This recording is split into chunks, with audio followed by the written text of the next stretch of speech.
दिन भी आपने देखा। गुरु नानक जी की जयंती के अवसर पे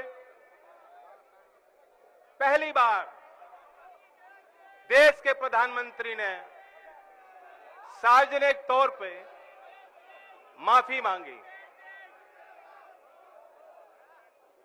लोग सोचते थे कि इनके यहां कोई रिवर्स का गियर ही नहीं है, मोदी जी कभी पीछे मुड़ के ही नहीं देखते, तो हट कैसे जाएंगे। लेकिन जो किसान लगातार आपके यहां नजर भी थी और भरपूर प्रयास भी आपने किए, पूरा सहयोग किया उस आंदोलन को, ये वाकई हमारी परिवर्तन संदेश रैली नहीं रही, ये तो जश्न मोहब्बत, जश्न किसान में तब्दील हो गया। ये जीत किसान की है, अन्नदाता की है। जो सरकार के लोग, सरकार के कुछ चंद दलाल कब्जा करना चाहते थे, आपके खेती पे कब्जा करना चाहते थे, जो ये दलील देते थे कि मुट्ठी भर किसान क्या कर लेंगे, उनका अहंकार चूर कर दिया। अब मैं कहता हूं मोदी जी, मैं भी इस बात को कहता था कि पीछे हट जाओ, हम तो पैदाइशी जिद्दी हैं।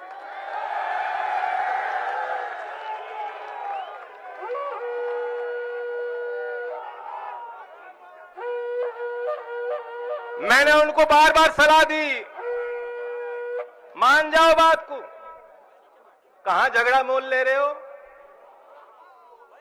इन्होंने जो जो ताकतें थी देश पे कब्जा करना चाहती थी, उनको खदेड़ा था, और तुम्हें भी जो है नाक रगड़नी पड़ेगी। आज उन्होंने माफी मांगी है, लेकिन अभी भी ऐसा मत मानना ये लड़ाई अधूरी है, ये तो शुरुआत है। आपने एक संदेश दिया, उसकी गूंज दूर तक है। जब जब जुल्मी जुल्म करेंगे सत्ता के गलियारों से, चप्पा चप्पा गूंज उठेंगे इनकलाब के नारों से। जिन्हें आप आंदोलन जीवी कहते थे, हर अच्छे नागरिक को आंदोलन जीवी बनना पड़ेगा।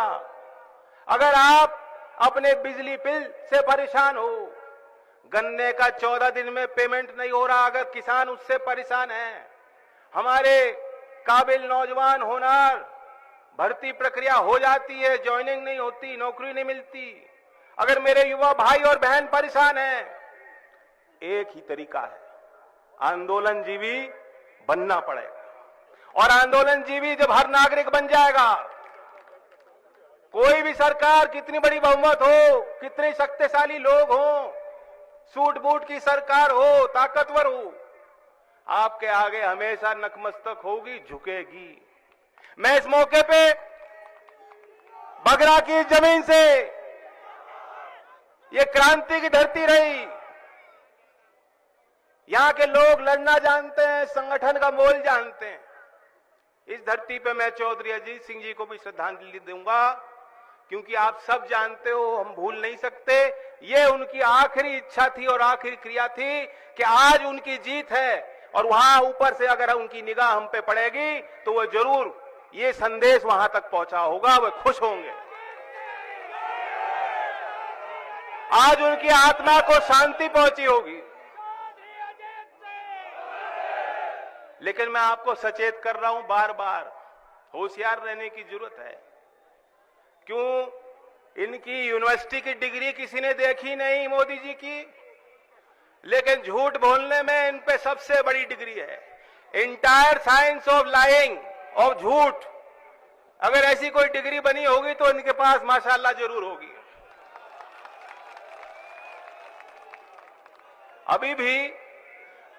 अभी भी आपने ध्यान दिया होगा, गौर किया होगा, उन्होंने कहा कि मेरा इरादा अच्छा था, लेकिन मैं कुछ किसानों को समझा नहीं पाया। ऐसा नहीं है कि आप कुछ किसानों को समझा नहीं पाए, किसान अपने आप समझ गए, किसानों ने समझ लिया, किसान की अगली पीढ़ी ने समझ लिया। वे अपनी लाभ हानि को जानते हैं, पहचानते हैं, वे गवार नहीं है।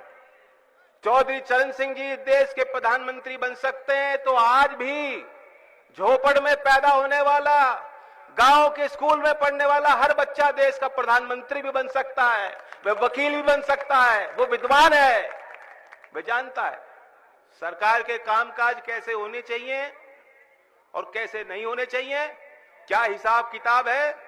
आज वो समय नहीं रहा, मोबाइल फोन के माध्यम से नौजवानों को पूरी जानकारी है। और हम तो यहां यूपी की सरकार से तंग हैं, बाबा को नहीं मालूम कुछ भी। बाबा तो मस्त रहते हैं, वो सर पे जो है फल फूल की टोकरी लगा के पूजे पाठ में लगे रहते हैं, उन्हें कोई मतलब नहीं है। उन्होंने, वो तपस्वी हैं, उन्होंने त्याग दिया। अब मैं नहीं जानता आपने क्या त्यागा।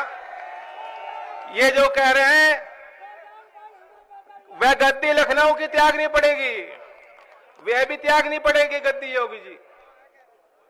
अब योगी जी को जैसे मैं आपको उदाहरण देता हूं, ये तो पता ही नहीं होगा कि हमारी प्रदेश की अर्थव्यवस्था गर्क में जा रही है। सरकार की आज माली हालत अच्छी नहीं है, खजाने को खाली कर दिया गया है। फिजूली खर्चे में देश भर में चप्पे चप्पे पे इन्होंने अपनी होर्डिंग लगा रखी है। मीडिया वालों को खरीदने में सारा पैसा धन लुटाया जा रहा है और जन सुविधाओं के लिए उनके नाम पे कुछ नहीं। वेतन नहीं मिल रहा सरकारी कर्मचारियों को, कई महीने से वेतन नहीं दे पा रही सरकार।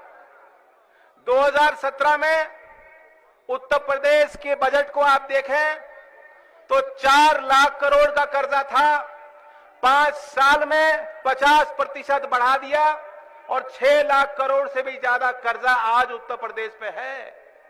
यानी उत्तर प्रदेश के हर व्यक्ति पे, आप सब पे लगभग 26,000 अनुमानित कर्जा है। क्या कोई गरीब आदमी, रिक्शा चलाने वाला, मजदूरी करने वाला, कारीगर, बुनकर, क्या वह 26,000 रुपए चुका सकता है? 26,000 तो बहुत है। आपके घर में बिजली का बिल आ रहा होगा 4, 5, 6 हजार तो आ ही रहा होगा। अब ट्यूबवेल पे जो मीटर लग रहे हैं उस पर भी आएगा। देने का बोध है क्या? तो ये भी ठान लो। आपने ठान लिया था कि हम पीछे नहीं जाएंगे, कानून हटेंगे, और आज फिर ठान लो। हमने तो ठान लिया है, आप हमें मौका दोगे, मजबूती दोगे, सरकार बनेगी। ये जो बिजली के बिल से आप परेशान हो, हमने ठान लिया कि किसान और बुनकर के लिए पुराने बिल माफ और आगे की दर हाफ हम करेंगे।